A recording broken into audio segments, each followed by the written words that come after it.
From today on, I'll be taking care of this little one. Thanks for everything up until now, my mother-in-law exclaimed. This to me with a warm smile on her face. Out of the blue, she came over to our house, grinning as she hugged my daughter, Emily. Emily looked dumbfounded at first, but as she began to comprehend her grandmother's words, she tried to wriggle out of her embrace. After holding Emily tight, my mother-in-law flashed another bright smile and said, "You should just leave now. My name is Susan. I work in an office building in the city.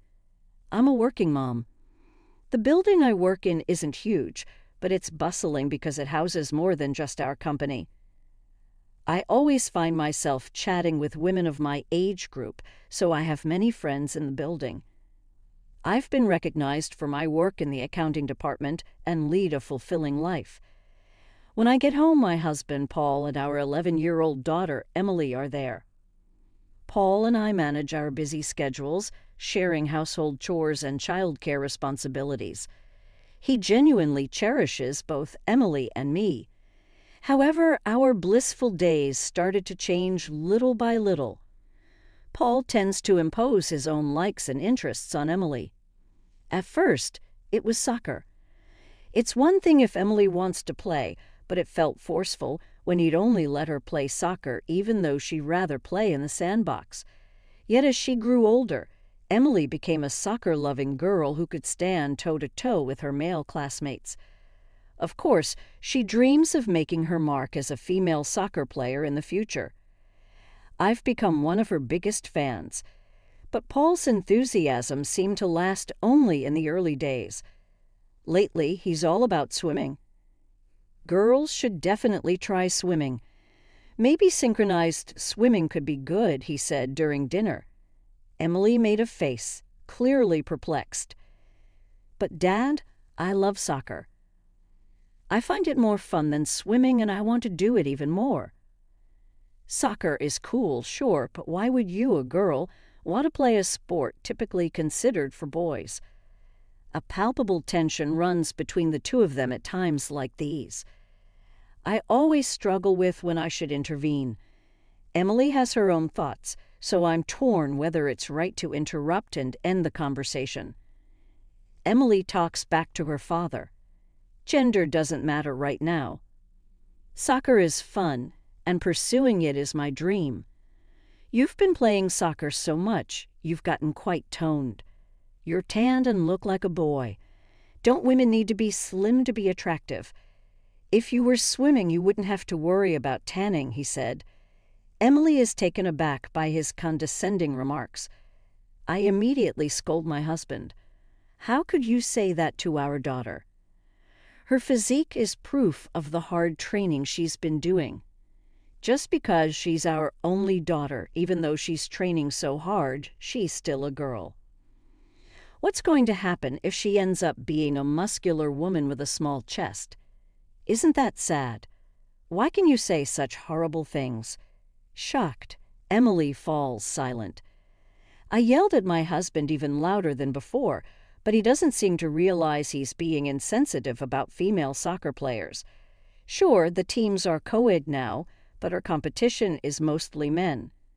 Emily has her limits being a girl. There aren't any female-only soccer teams around here, so maybe it's time to consider something else. I'm not saying she should go pro in swimming.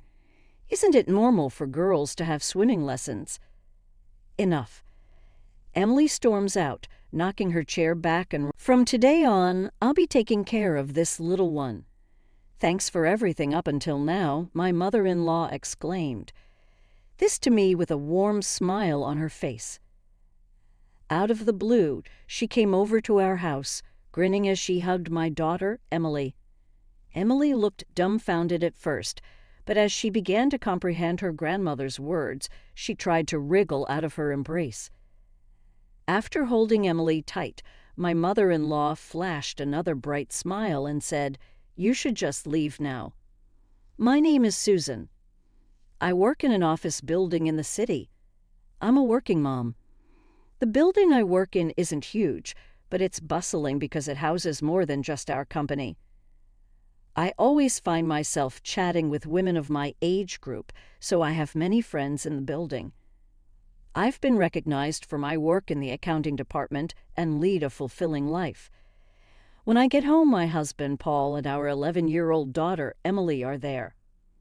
Paul and I manage our busy schedules, sharing household chores and childcare responsibilities. He genuinely cherishes both Emily and me. However, our blissful days started to change little by little. Paul tends to impose his own likes and interests on Emily. At first, it was soccer. It's one thing if Emily wants to play. Who do you think is taking care of our daughter? Just because you're my wife doesn't mean you can boss me around. Tell her clearly to quit soccer. My husband's habit of ordering me and our daughter around and saying things like, just because you're a woman or just because you're my wife, as if our gender gives him the right, stems from a specific reason. It's a boss of his. We also know him privately, and he's a very close friend. He has been to our house, and apparently he had a lot to say behind our backs when he found out we both work. This boss seems friendly and easygoing on the surface, and my husband enjoyed his company because of his personality. However, as time went on, the boss's distorted views towards women became more apparent. He started to emphasize the differences between men and women, making more remarks that belittle women's capabilities. At first, my husband would just laugh it off, but gradually those words started to stick. The boss's belief that women have a domestic role and it's greedy for them to work started casting a shadow on my husband's heart. This shift in my husband's attitude created a huge rift in our relationship. Initially, he was pressuring me, who works outside the home, to quit my job and stay home. But he realized that with his income alone, it would be hard to maintain our current lifestyle, so he stopped pushing me outright to quit. But he keeps on preaching about the greatness of being a stay-at-home mom. Yet that wasn't enough, and eventually his frustration turned towards our daughter. He probably sympathizes with his boss because he imposes his own tastes and beliefs. He doesn't think about Emily's opinions or her future at all. He just thinks that since Emily is a woman, it's natural for her to obey his commands. The only way to mend this strange relationship is to change him. But no matter what we say or how, nothing seems to get through to him. On top of that, all we get is an outdated response. Who does she think she is? A woman challenging me. I was distressed, but I couldn't let Emily suffer any longer. I finally brought up the idea of divorce to Paul.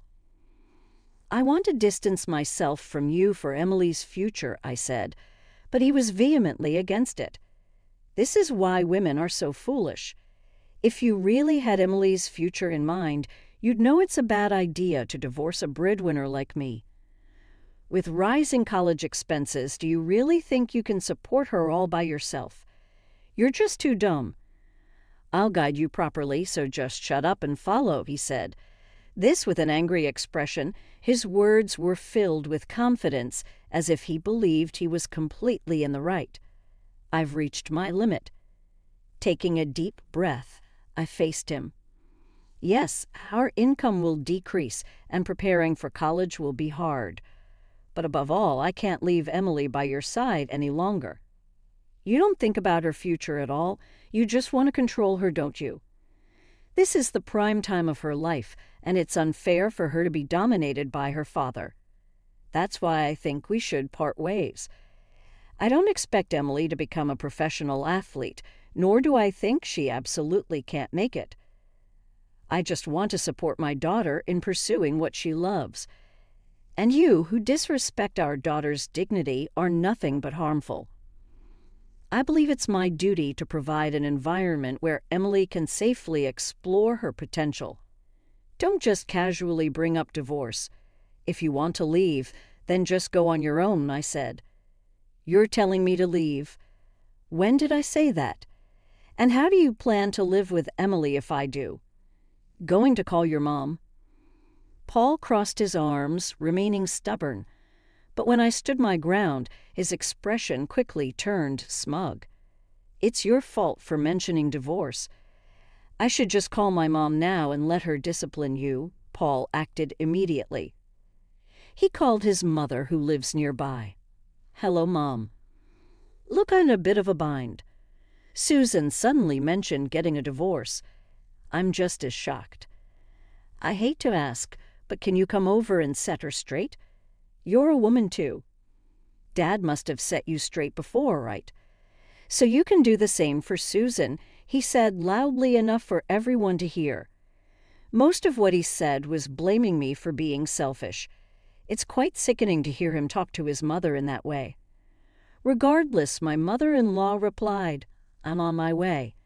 And it turned out we'd be discussing the divorce. "Is Grandma coming? Who do you think is taking care of our daughter? Just because you're my wife doesn't mean you can boss me around. Tell her clearly to quit soccer." My husband's habit of ordering me and our daughter around and saying things like, "just because you're a woman" or "just because you're my wife," as if our gender gives him the right, stems from a specific. Then she turned to Paul and me with an angry look. "I've heard everything, Emily. You've been through a lot." Paul smirked, thinking he had the upper hand, and glanced at me smugly. "From now on, I'll take care of Emily. Susan, you can't take it anymore, can you? Just pack up your things and be out by tonight." Upon hearing this, Paul burst out laughing, pointing at me. "See, even Mom agrees.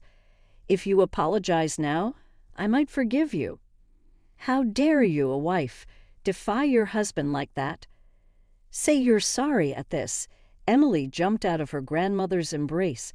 She ran past the adults and into her room. My mother-in-law tried to follow, but the door opened immediately. There stood Emily with a backpack on, a glossy sports bag slung over her shoulder, and even a cute little green carry-on suitcase in tow. She approached me with a smile. "I'm ready to go. Grandma can take care of the rest." "I don't want a creepy dad like him," she said, then took my hand. Her sunburned skin made her seem more robust, just like Paul had mentioned. Yet feeling the warmth of her still tender hand, I nearly shed a tear. "Let's get going, Mom." The one who was shocked was Paul. I had mentioned leaving, but he probably hadn't anticipated Emily wanting to come with me. Moreover, he was surprised at the bags packed to the brim and how well prepared everything seemed.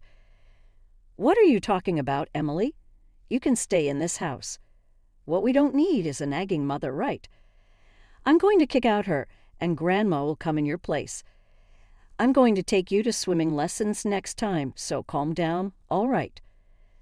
The husband, even at this point, kept making selfish remarks. However, it seemed the daughter had decided to ignore Paul, turning her back on him completely.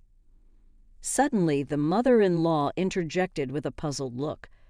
"Swimming lessons, not soccer." Before I could say anything, the daughter spoke up. "Dad doesn't like seeing my training and getting a muscular body. He thinks I should get a nice figure, wear cute swimsuits, and have lots of pictures taken. He says girls feel happier when they're popular with boys." Creepy, right? Hearing this from the daughter, both the mother-in-law and I were in shock. The mother-in-law raised her voice. "Paul, what on earth are you telling our daughter? You're not looking at her in that way, are you?" Paul flinched and looked around nervously. It was clear that even in situations like this, Paul was always on thin ice with his mother. "It's a misunderstanding, but come on. No one wants a girl who looks like a man, right? It's definitely better if she focuses on her looks, dresses to impress guys, and uses makeup. In the end, she's going to support her husband at home, right?" Paul tried to defend himself. My mother-in-law sighed. What would your late father say if he heard this? Thinking my mother-in-law was on his side, Paul looked even more flustered. But it wasn't surprising. Almost all of Paul's derogatory comments about women and the way he treated me and Emily had been reported to his mother. but I had hesitated to tell her about his criticisms of Emily's physique. It would have been too painful for any mother to hear. Paul had long since lost his filter. He always spoke disrespectfully about women, even to his mother. And no amount of scolding had any effect. My mother-in-law, unlike Paul, was a strong, dependable person. If eventually, after several consultations, we divorced and a plan was set for my mother-in-law to re-educate Paul. "I'm sorry, Emily Susan. I'll take responsibility for raising this boy," the mother-in-law said, clearly referring to her son Paul. Thus, in a role reversal, Emily and I temporarily moved into his mother's house. True to her word, she moved into our home and began Paul's re-education. The divorce was finalized, and we were supposed to go back to our normal lives. Finding a new place and dividing assets might take time, but living as a married couple was out of the question. As soon as Emily put down her backpack at her grandmother's house, she burst into tears. I hugged her, feeling more than ever that I never wanted to see Paul again. Just a week later, while I was at work, I had an unexpected visitor. The visitor's name was Mr. Smith, a name that sounded familiar to me. When I confirmed his full name, it was unmistakably that of my husband's boss, the very man who had influenced Paul so much.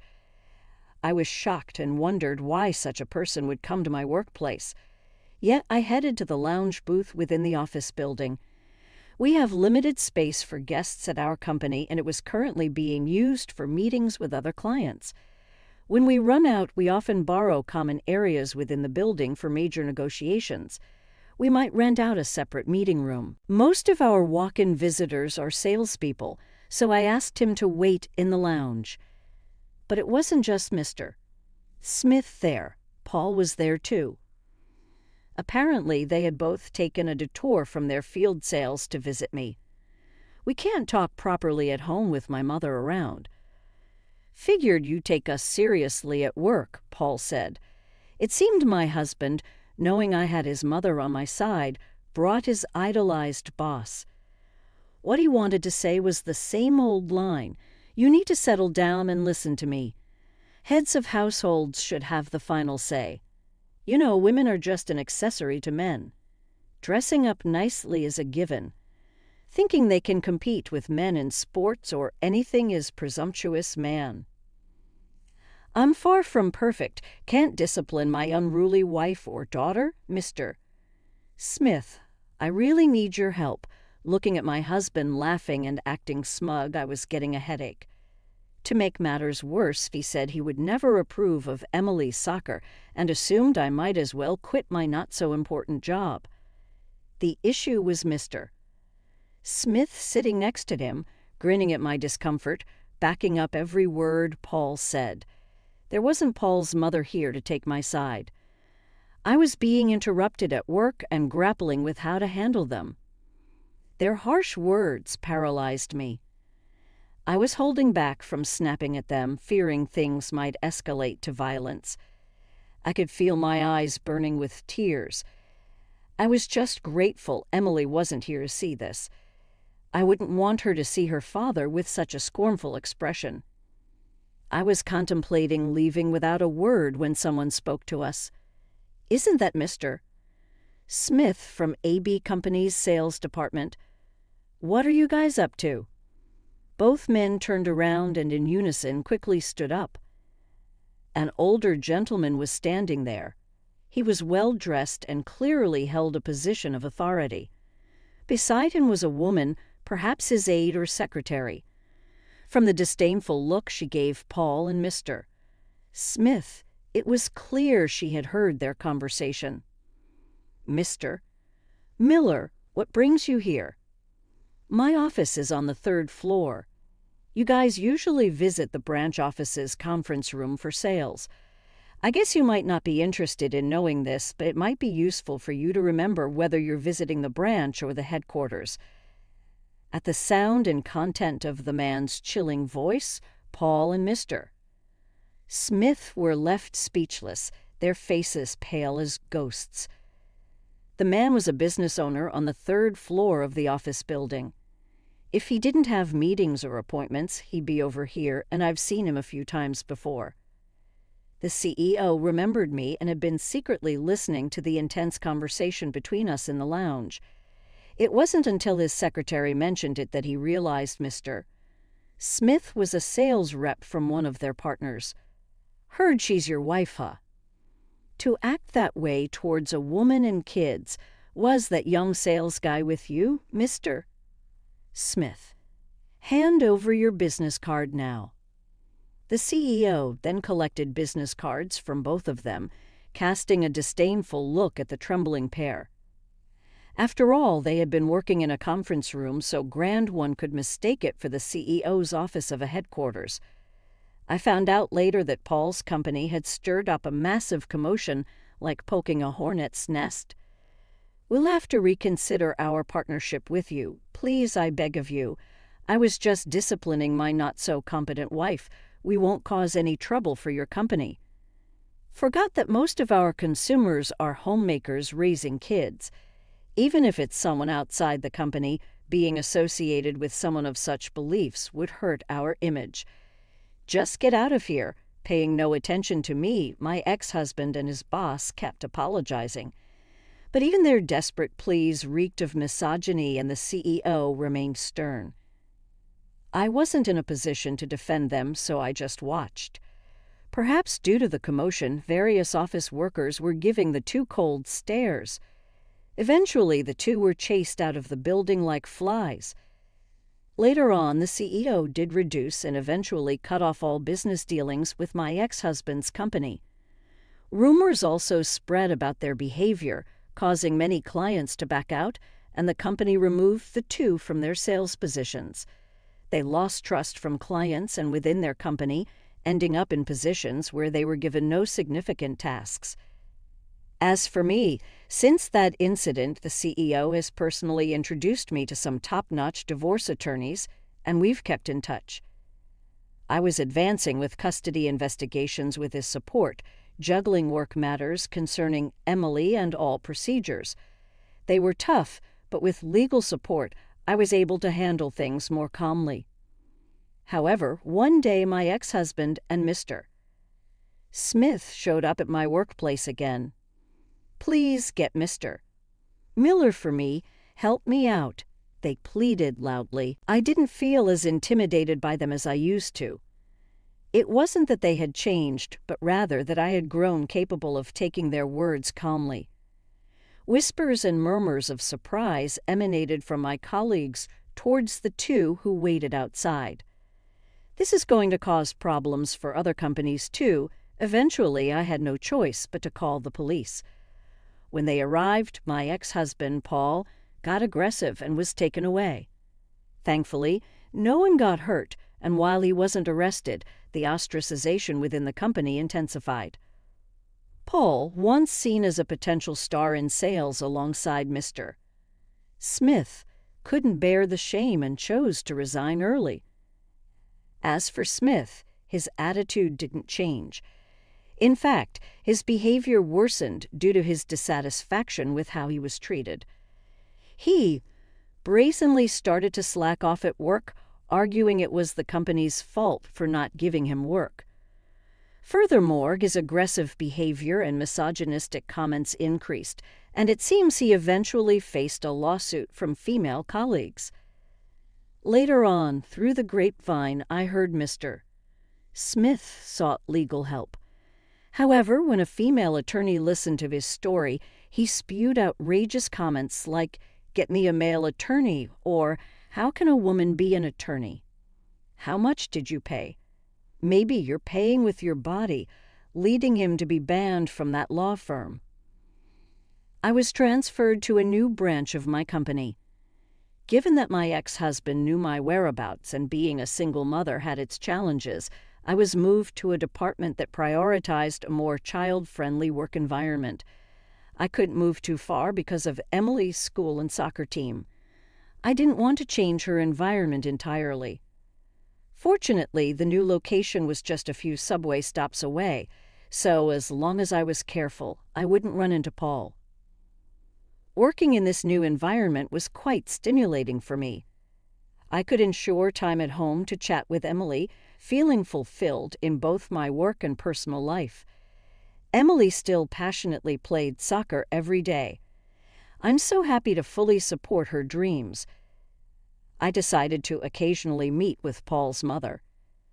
We'd make a bit of a trip to enjoy a cup of coffee at a fancy cafe and chat. Emily seems to be back in good spirits, doesn't she? Yes, she really is. She adapted to the new environment quickly. Leaving home seems to have been good for her. I should have made that decision sooner. When I smiled and nodded, my mother-in-law took a moment and then talked to me about my ex-husband, Paul's behavior. Paul had quit his job and apparently stayed home for a while, deeply depressed. During that time, Mr. Smith faced lawsuits from female colleagues at the company, and naturally they lost touch. He probably had other things on his mind. It seems that since putting some physical distance from Mr. Smith, Paul's perspective has been gradually changing. I was told that he's breaking away from the influence of Mr. Smith and slowly going back to how he used to be. I quietly breathed a sigh of relief. While it seems we still need my mother-in-law to keep an eye on him for a bit, I do prefer the kinder Paul I first once knew. It's uncertain when he might relapse, so I haven't let him see our daughter, Emily.